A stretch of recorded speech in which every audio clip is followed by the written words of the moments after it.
अभी हम गायत्री शक्तिपीठ पवंतरा जाल बांधा पहुँचे हुए हैं और यहाँ पर आज 4 दिवसीय व्यक्तित्व निर्माण युवा शिविर शुभारंभ हो रहा है। और इस कार्यक्रम का शुभारंभ हमारे इस ट्रस्ट मंडल के प्रमुख डॉक्टर फटिंग सर ने अपने शुभ हाथों से दीप प्रज्वलित कर किया है। आइए इस शिविर के संबंध में उनसे जानते हैं। पूर्व एक विशेष गोष्ठी में इस युवा शिविर की परिकल्पना हम सभी लोगों ने मिलकर की थी। आज 50 से ज़्यादा बच्चे जो 18 साल से 22 साल के हैं, वह अपने जीवन के विभिन्न सद्गुण, उपासना और शिक्षा दीक्षा विद्या के क्रम में 4 दिवसीय शिविर में विभिन्न प्रकार से लाभ लेने के लिए इकट्ठा हुए हैं।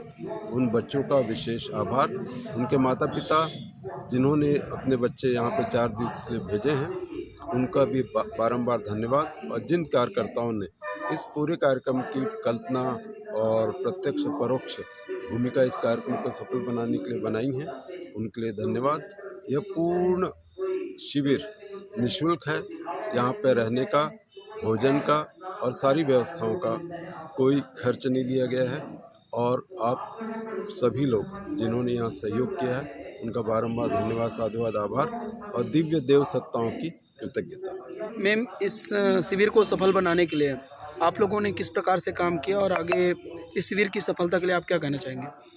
भाई साहब, देखिए कि हमारे जो आज के युवा हैं, वो युवा जो है अनुशासनहीन, उद्दंड होते जा रहे हैं, नशे की गिरफ्त में आते जा रहे हैं। स्कूलों में पढ़ाई के अलावा उनको और कोई मोरल साइंस के विषय में कुछ पढ़ाया नहीं जाता, सिर्फ शिक्षा हर तरफ है। तो बच्चों को विद्यावान कैसे बनाए, उनका व्यक्तित्व शानदार कैसे बने, वो स्वामी विवेकानंद और महात्मा गांधी कैसे बने, कल्पना चावला कैसे बने, इसके संबंध में ही हमने ये शिविर आयोजित किया है। और इसमें उनके व्यक्तित्व शानदार कैसे बने, उनके अंदर भावनात्मक संवेदना कैसे जगे, करुणा, दया, प्रेम का भाव, सबके लिए अच्छे भाव, विचार, उनके चिंतन को बदलने के लिए, उनके आचार विचार को बदलने के लिए, और कैसे बोलें, कैसे बताएं, कैसे आगे बढ़ें, ये सबको हम लेकर के इस शिविर का आयोजन इसी उद्देश्य के लिए किया गया है। और उनको आगे हमारे बहुत सारे कार्यकर्ता भाई बहन जो है प्रशिक्षण दे रहे हैं उनको। और ये 4 दिवसीय आवासीय शिविर है, निःशुल्क है। और बच्चों के मनोरंजन भी होगा, सांस्कृतिक कार्यक्रम भी होगा, प्रश्नोत्तरी होगी। और हमने अपने इस कार्यक्रम को और सुंदर बनाने के लिए हमारी IPS जो अधिकारी हैं सुश्री अंकिता शर्मा, उनको हमने बुलाया है। और इसके अलावा हमारे जो पद्मश्री फुलवासन यादव मैडम है, समाज सेविका, उनको हमने बुलाया है। कृषि वैज्ञानिक डॉक्टर हरेंद्र साहू जी को, और हमारे भाई साहब जो हैं डॉक्टर शशिकांत फटिंग जी और डॉक्टर शुक्ला जी, वो जो है बच्चों को आयुर्वेद के विषय में स्वस्थ रहने की कला, जीवन जीने की कला सिखाने के लिए उन विशेष वक्ताओं को हमने यहाँ पर बुलाया है। जी, बहुत बहुत धन्यवाद। तो इस तरह से देख रहे हैं आप, पूरे जाल बांधा गायत्री परिवार, वरिष्ठ कनिष्ठ सभी लोग भिड़े हुए हैं। और इस तरह से हम देख रहे हैं कि शिविर को संपन्न करने के लिए सभी लोग अपने अपने मंतव्य दे रहे हैं, विचार दे रहे हैं, और अलग अलग विषयों के विशेषज्ञों को बुलाकर इन बच्चों को 4 दिवसीय शिविर में प्रशिक्षित किया जा रहा है। मान और सम्मान चाहता है। अब मान सम्मान कैसे मिलेगा? एक चोर जो है, जो चोरी करके आया है, वो भी क्या चाहता है? मेरा क्या हो, समाज में सम्मान हो। एक मतवार जो दारू पीता है, नाली के किनारे पड़ा रहता है, मक्खी उसके मुंह में दिन भिनाते रहती है, कुत्ता जी आकर के कभी कभी उसमें गंगा जल भी चढ़ा देते हैं। वो भी आदमी के नाव को करने वाले लोग हैं, वो भी क्या चाहते हैं? मान और सम्मान चाहते हैं। तो हर व्यक्ति जो है मान सम्मान को चाहता है, लेकिन ये मान सम्मान आखिर मिलते किसको? इसको मिलते हैं, किसी को भी मिलता है। प्रश्नोत्तरी से भी कुछ प्रश्न हम आपसे पूछेंगे, कुछ प्रश्न आप हमसे पूछेंगे। तो इस प्रकार से कक्षा प्रक्रिया के माध्यम से हम अपनी बातों को आप तक के रखने का प्रयास करेंगे। तो देखिए, संसार में जितनी भी समस्याएं हैं, उन सभी समस्याओं के मूल में कारण है अज्ञान।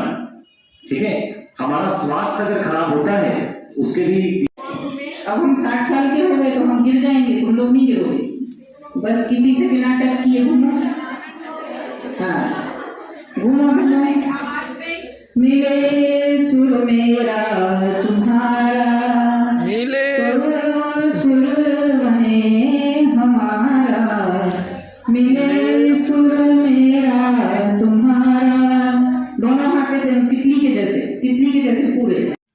माँ साक्षात रूप से अपने दिव्य स्वरूप में यहाँ आई है और यहाँ पर प्राण प्रतिष्ठा की है। तो मैं बताना इसलिए आवश्यक है कि ये छोटी जगह नहीं है। छत्तीसगढ़ में प्रमुख तीर्थों में 50-100 वर्षों बाद यह गिना जाएगा और भी ये विस्तार पाएगा। 100 एकड़ से ज़्यादा इस शक्तिपीठ की जमीन होगी। हम ये नहीं कहते कि 10 साल बाद होगी, कि 50 साल बाद होगी, कि 100 साल बाद होगी। हमारे आने वाली पीढ़ियाँ, आप लोग और आपके बाद आने वाली पीढ़ियाँ यहाँ पर लोग अपने कुर्सी टेबल पे बैठ के सबसे पहले गणेश जी का मंत्र बोल लीजिए, सरस्वती माता का मंत्र बोल लीजिए, गायत्री माता का मंत्र बोल लीजिए और अपने उस परिसर को सुरक्षित कर लीजिए कि अब हम पढ़ने बैठ रहे हैं, हमें कोई डिस्टर्ब ना करे। ठीक। अब आती हैं हमारी माता जी, जो यहाँ फोटो देख रहे हो, मोटी सी माता जी, देखिए वो साक्षात अभी भी हैं, शरीर छोड़ चुकी हैं पर वो अभी हैं। कभी तुम्हें ऐसा लगे कि तुम्हें थकान लग रही है, नींद नहीं हुई है,